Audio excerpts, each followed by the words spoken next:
YouTube, what is happening? We are live. At least I hope we're live. Key Pass Collective, first time ever streaming on YouTube, joined by my friend Toddy. Toddy, what's happening? All good, all good. The wife is trying to get the kids to sleep after a small scare, but all good. I Okay. have the baby Oh, monitor nice. up. That's the thing about having kids is like, are they just basically perpetually sick? Just always sick Yep, with one thing or another? Yeah. yep. And they make you sicker. Yes, yes, yes, yes. Nice. Well, listeners slash viewers, if you are here joining us, it's because we are testing out our streaming capabilities for this Thursday when we will be live commentating and analyzing the Genie League draft. And what's the deal with Toddy? It's the highest level in the Genie League, right? Yep, it's Uh, the Champions Division, I okay. think, or that was its original name. They have I think like a 3 or 4 tier system with relegation, promotion, and all the likes. So I'm not sure on the official name. We will know that by Thursday, I'm sure. Yeah. But there are a lot of serious draft um, heavyweights there. So it's going to be fun. Two of ours as well. Yeah, that should be awesome.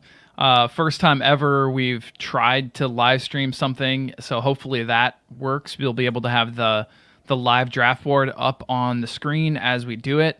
So that'll be really cool. Thursday, and it is at noon Eastern, 11. 11 Eastern. Okay, 11 Eastern, which would make that what time in parts of Europe? I think it's going to be 4 in the UK, Okay, 5 in continental Europe, I, or most of continental Europe. nice. Well, we've got a few comments. Let's go through some of these before we get to let's go through the banter before we get to the actual questions. Um, Prashanth, of course, is here. Just says let's go. I mean, yeah, Fair, fair. first one to always like our pods when we post them on Twitter. So only right that he would be here. And then of course Ben Chickens.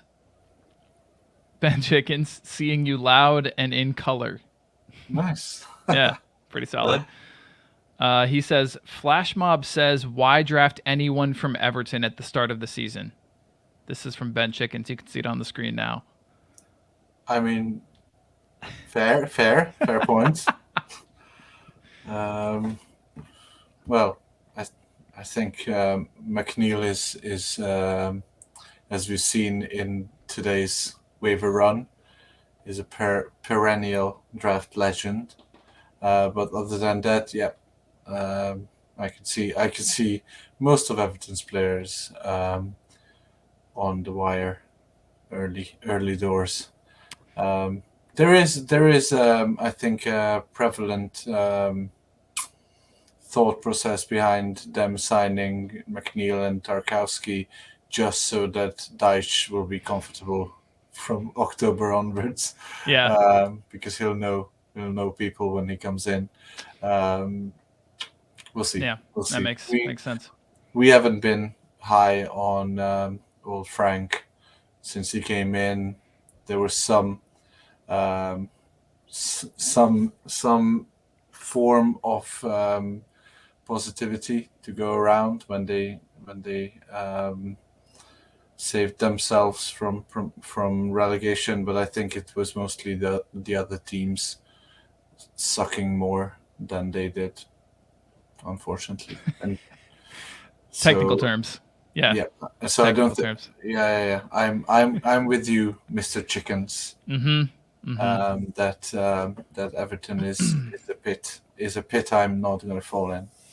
Not to mention DCL injury. Did you mention that? I did not. Yeah. I thought there was a given. He's Oh injured. well, just the fact that he's always injured. That also Uh, means, Joe. That also means that your holding of Gray may have lived another day. absolutely, Lived another day. absolutely. I will not be dropping Gray at this point, and not to mention the fact that also Solomon Rondon, you may remember when he got a red card last season. Well, he's still serving that suspension, so he's not going to be available either. So it's looking like a false nine situation, which is Is he probably is he even still on contract? supposedly. Yeah, I'm looking on Premier Injuries, and he's still listed. So I know the legend that is Cenk Dawson is already gone. yes, exactly. So he's in there to call upon. Oh my god. Okay, why are we wasting time talking about Cenk Tosin and Rondon? Let's get moving along here. Okay. Um, we got we got a question from Gavin. If you want to call it a question, it's more of a paragraph. How many players? How many players should you draft that you plan on keeping versus how many you'd be comfortable dropping in the first few weeks? How important is having flexibility in your roster week one? Short and sweet for me is going to be like it depends. I mean, it all depends on the players you draft, right? It's got Yeah, I think we touched on this last week when we did the pod with Ryan, and I said that part of the reason to go for punts after like round 9, 10 ish is that you are not going to be attached to them to bring you long term season long value, as opposed to just them being early season punts. And that is, I think, my 2 cents on this, because I usually try to have players there drafting who will who will sorry, we are just we just saw Sean's comment. Yeah, so I'll try to draft players who I'm comfortable dropping after round 9 ish, yeah, 8, maybe 8 even. and It's those are and mainly going to be lottery ticket guys, right? So if they don't pay off, are you showing this us your is closet? this is not a It's closet. not This a is closet. Come on. this is what a middle class Hungarian household looks like. That's middle class America now too, my brother. That's middle class America these days. Um, all This is right, the closet under the stairs where I live. right, exactly. Um, Abhinav Gupta saying, "Hey, glad to see us here." All right, let's move it right along. To wrap up Gavin's question, quick. Yeah, I mean, it depends. Don't go so safe in your draft that you're limiting your upside. But you got to know when you need to let those guys go, especially if you're not going to field the full team week one. Like, don't be ridiculous. We've got a few questions here from Desert Punk. Right, the Serious. first one, a lot of people are asking: Madison to Newcastle, increase or decrease his value? I think the general consensus is that it decreases, but I'd go the other way. I think it. I'm not going to say it increases, but at the least it stays the same. I think he is signed there as an inverted right winger, the role that he played at Leicester, and I think he's going to be good there, very good there. I think he will have he will have a counterpart of more quality on the other side than Harvey Barnes in the ASM. He will have uh, similarly streaky but similarly capable striker up front in Callum Wilson. So I think Newcastle are on the up and up.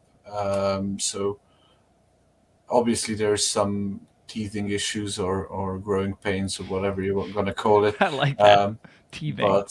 but I don't see his value dropping. I would have had him around where we have him, which is 9 to 14-ish rank. Yeah. If he were already confirmed at Newcastle. I mean, I don't mind it, to be honest. I don't know, for me, I don't feel quite the same way as you where it's going to actually increase his value. I don't know that it hurts it all that much, especially with Leicester being the total and utter sort of shambolic mystery that they are right now.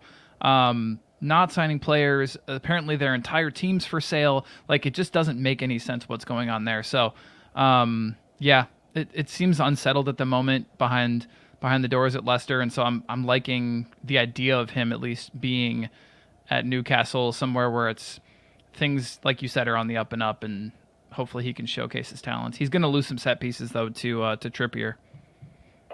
Definitely, that's gonna be the main sort of loss of value.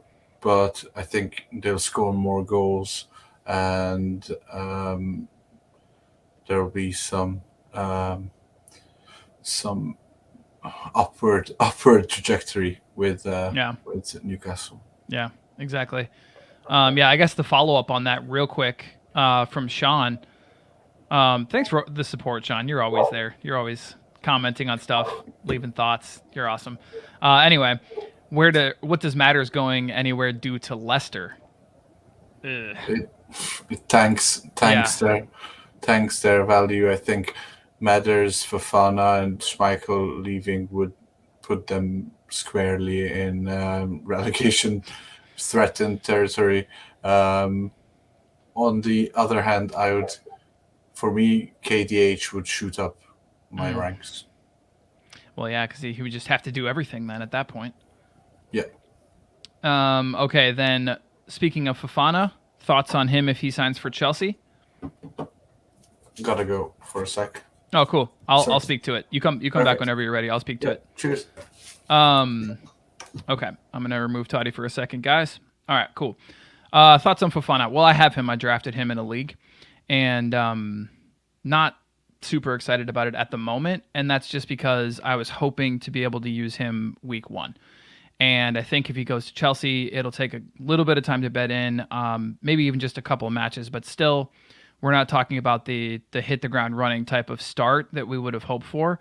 Yeah, it's whatever. I mean, in the long run, it's going to be better, I think, for his value.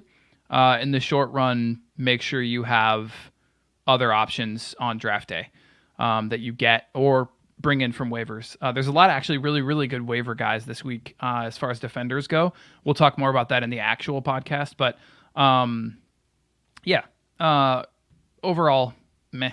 I mean, better slightly, I suppose, for me. Okay, let's see. One more from Desert Punk. Does Jota's value increase because he just extended his contract with Liverpool? Sure. I mean, I don't know how it could increase a whole lot more. I'm already super high on him. I think he's going to be fantastic. I think he's going to slot in for everyone in that front line. He'll be a super sub, but he'll also start plenty of matches. I'm hoping for 20. I'm going to say 23 to 25 starts. That's just even if you're just rotating that front line.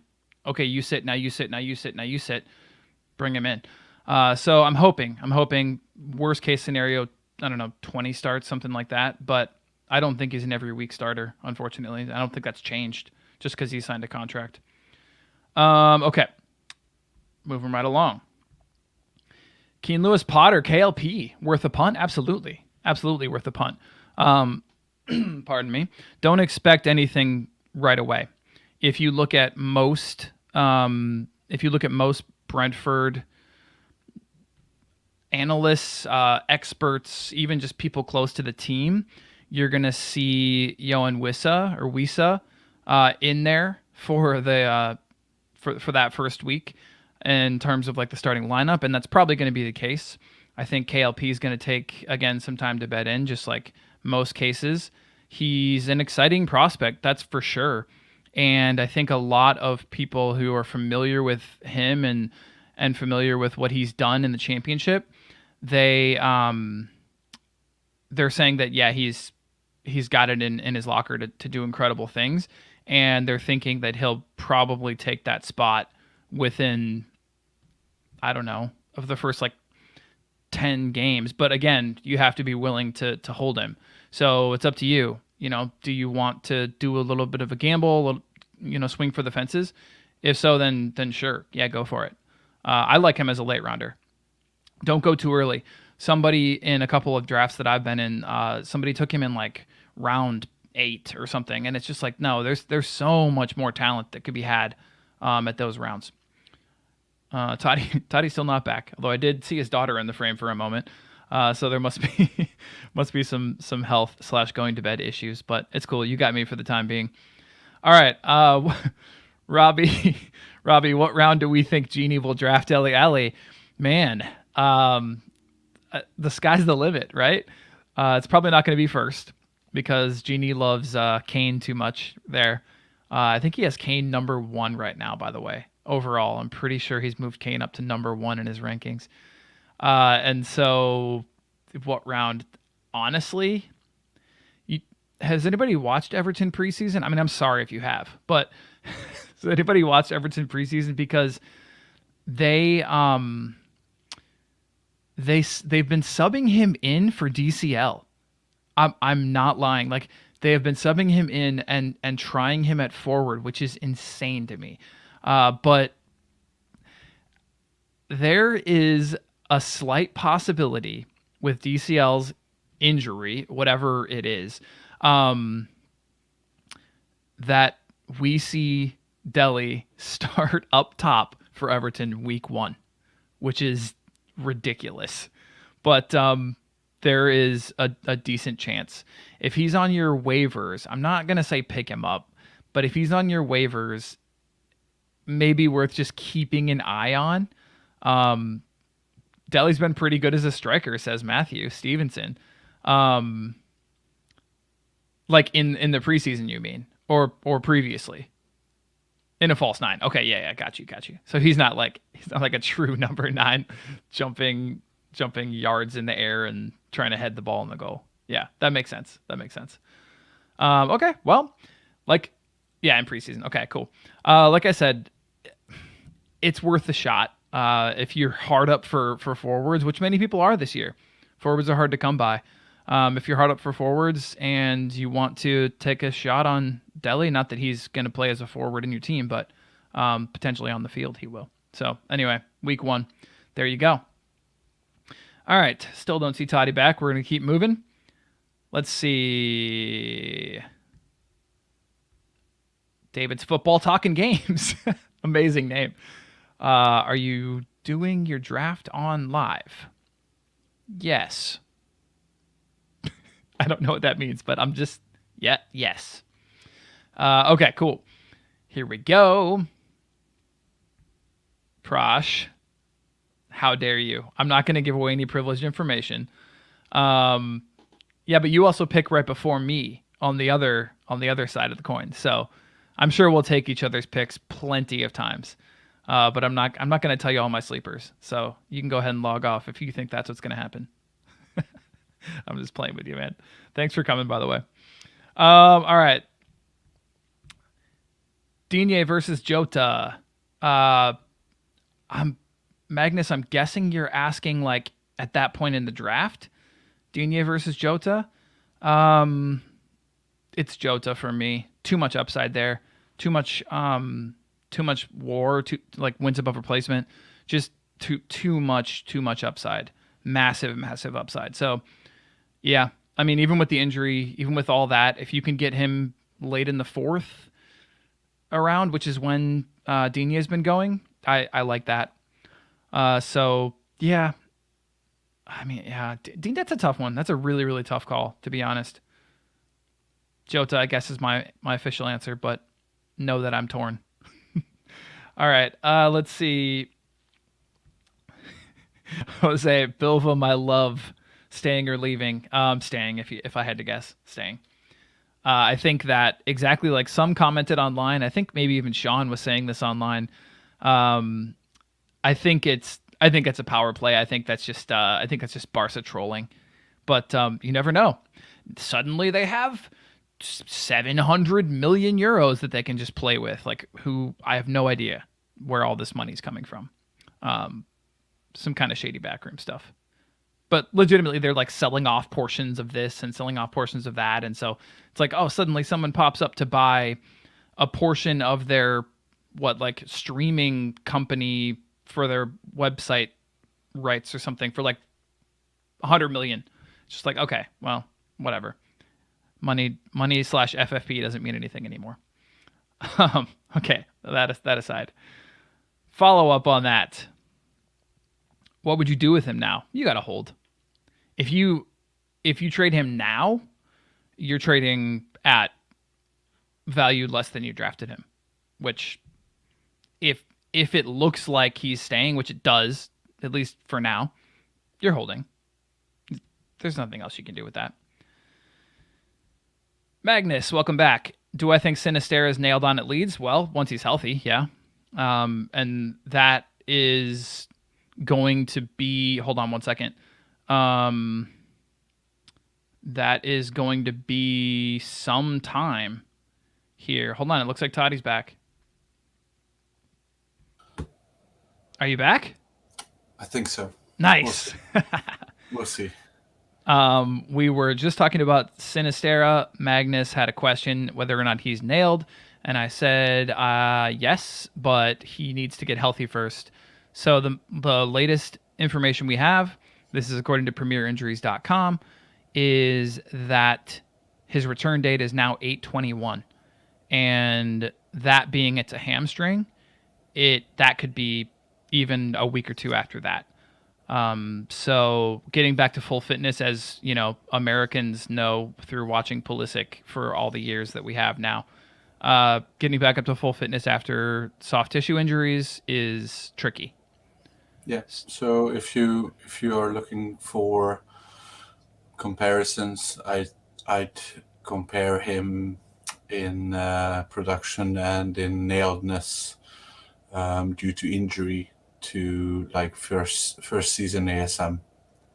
Similar profile of player, similarly gonna be targeted a bit, very bursts of pace, dribbly boy type of guy. So I'd expect this first season to be a bit more injury riddled than his history might suggest, just due to the step up in the quality of divisions and so on. But I think when he's healthy, he'll be nailed on, depending on that period being a good period for Leeds or a bad period. But I think he'll be value whenever he plays. So you just have to wait it out. I think this is not the first hamstring injury or first soft tissue muscle injury that he'll get this season. So just keep that in mind if you're still before your draft, or keep that in mind if you have drafted him or are looking to trade him in. Yeah. Yep, I think. And also in the meantime, Rodrigo is a sneaky ad. So if you can hit that up. He's been pretty good, but he's just had trouble nailing down the role. So if you want a decent streamer, check him out. Yeah, and I think the one thing with Leeds players is that you can't really base your valuations for them, or their nailed onness, if that is a word. It is now. Based on what they were or how they performed under Bielsa. So maybe that 8 games or something like that at the end of last season gave you a hint. But I think the first 4 or 5 games under March after a full preseason is going to be much more indicative of how they will perform. Yeah.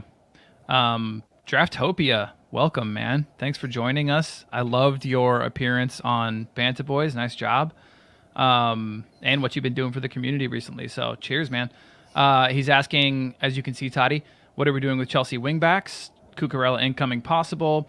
another right wing back. Honestly, for me, I mean, I'm steering clear, but I'm ignoring the upside, and I'm aware of that.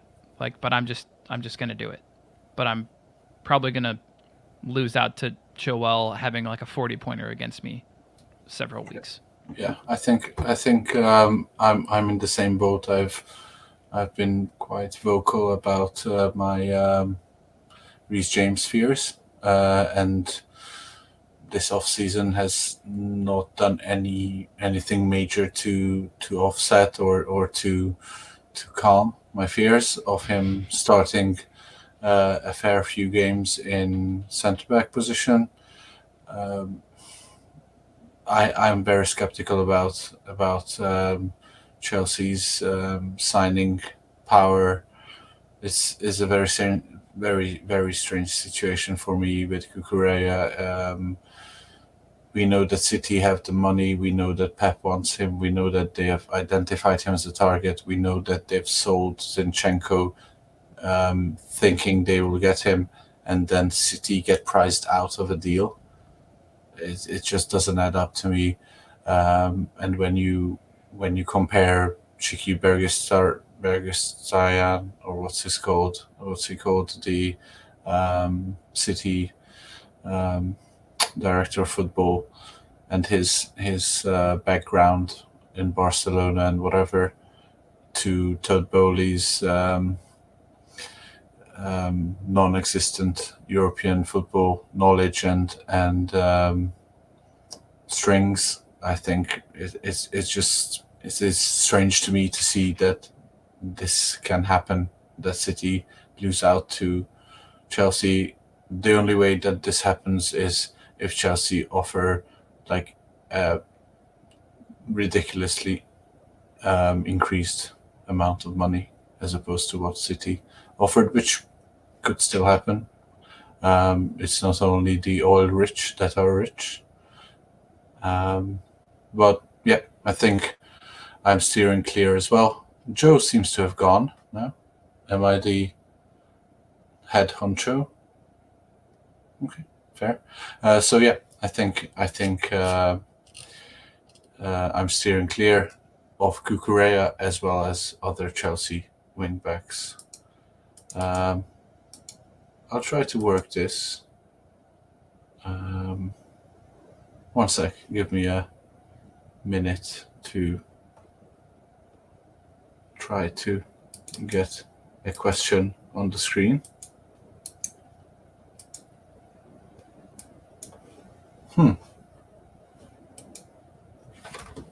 Hi. Hi. Okay, sorry. My internet crashed or something. That was weird. I was not able to do anything. That's one thing we'll figure out or we'll tweak, because you should have admin access. So like, hopefully, ideally, both of us can do that. We'll see. Anyway, that's why this is a test run. All right, what do you have? Like 10 minutes left, Toddy? Around, yeah. Okay. Okay, so in my absence, did you finish with the Chelsea wingbacks? Yep. That is done. Awesome. All right. A lot of people just saying hey, which we love. A lot of names we've seen a whole bunch. Akash saying hey. Fantrax Fox, of course, is here to troll you about getting Skamaka for 20. So that's pretty solid. I was trying to get Benji to agree to a higher bid, but to no avail. I'm only an assistant manager there. I'm only a Carlos Queiroz, if you will, to Benji's Sir Alex. Mm-hmm. So that's what happens. I think we'll see him on the wire before he makes it big. Yeah, fair enough. This is Ibby at Ibby343. He is, what's happening, man? Thanks for joining us. He's asking, as you can see on the screen, who's going to play the most minutes? Foden, Mahrez, Grealish. Your Pep crystal ball. I'm pretty confident it's going to be Foden out of those. Mahrez has not started more than 21 games, I think, in his City career, and a year older, maybe a year wiser, doesn't mean that he's gonna be more effective. I think I've heard our own Ibi say that Phillips is being looked over by us, and he thinks that we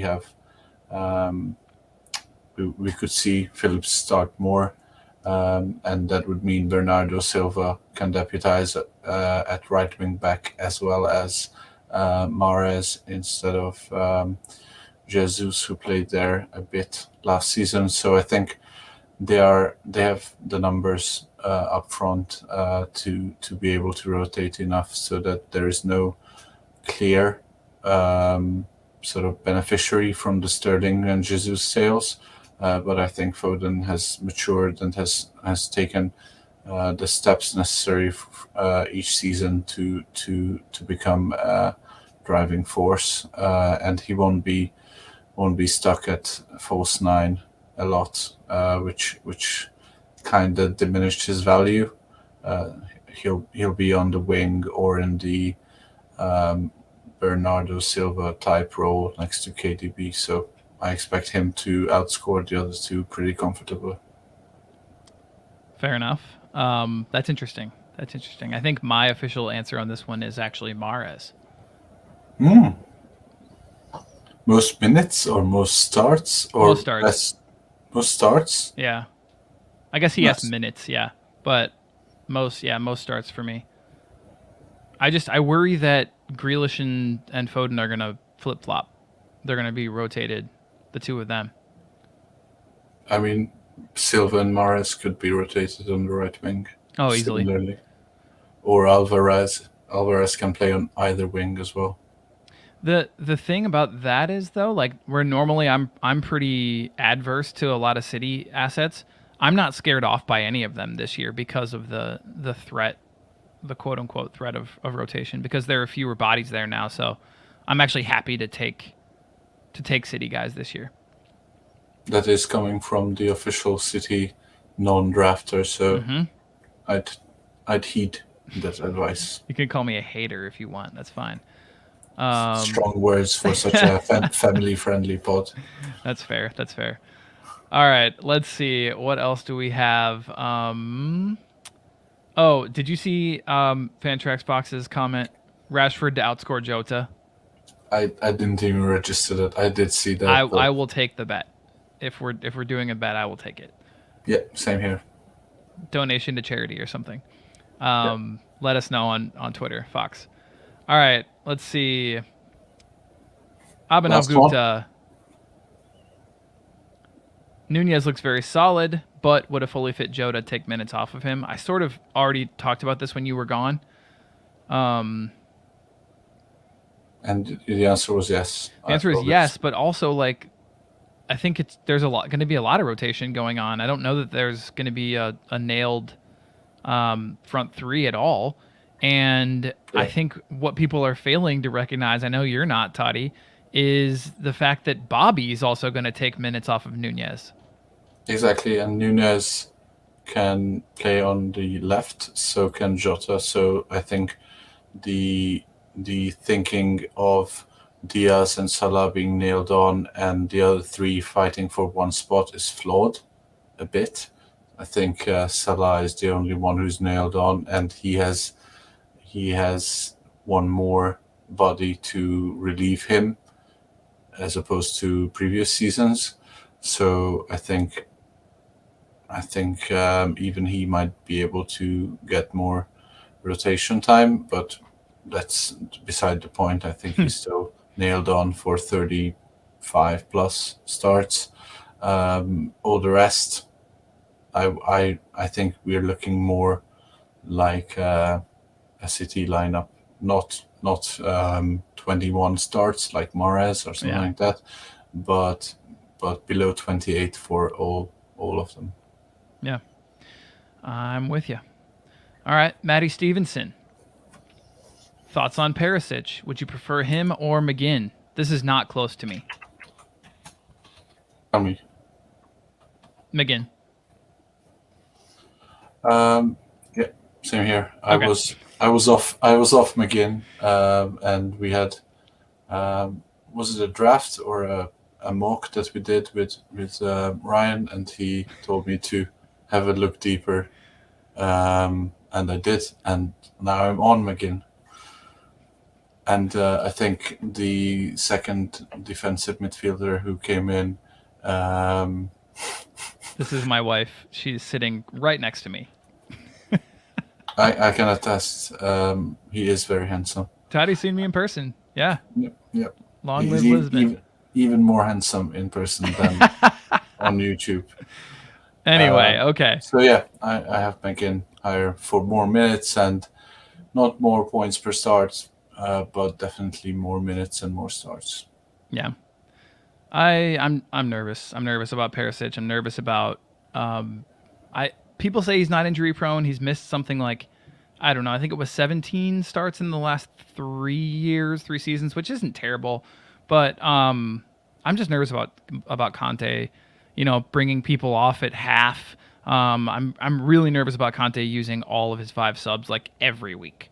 I just think it's gonna happen. So I'm a little bit nervous about any of these Spurs wingbacks, because the moment that you're not performing up to Conte's standards, you're gone from that match. It's like there's no trying to right the ship. He's done. He's lost patience. You're out. We saw this time and again with Royale. We saw this time and again with Reguilon. I know that Perisic is better than both of them, particularly Royale, but still, you get the idea. Yep. How about one last one, Toddy? Yep, go on. All right. Sean. Okay, hold on. I'll give you your minute on Perisic.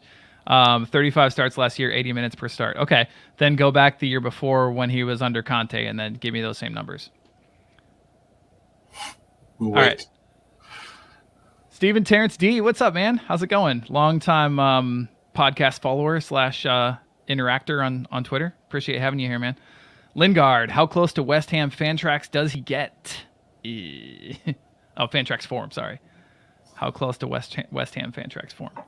Not close for me. If he was performing at like top 5 mid levels at West Ham due to the goals and assists, I think we have ranked him around 6, 7, Joe, in our final consensus ranks.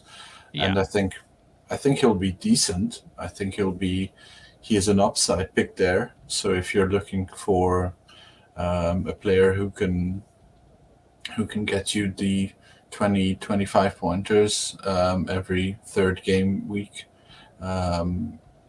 in round 6 or 7, then he's your guy. But otherwise, I don't see it. I don't see how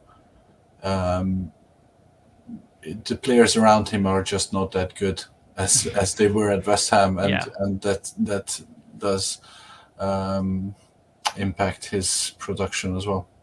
Yeah. And they have a really, really tough start. Gavin's here right now watching.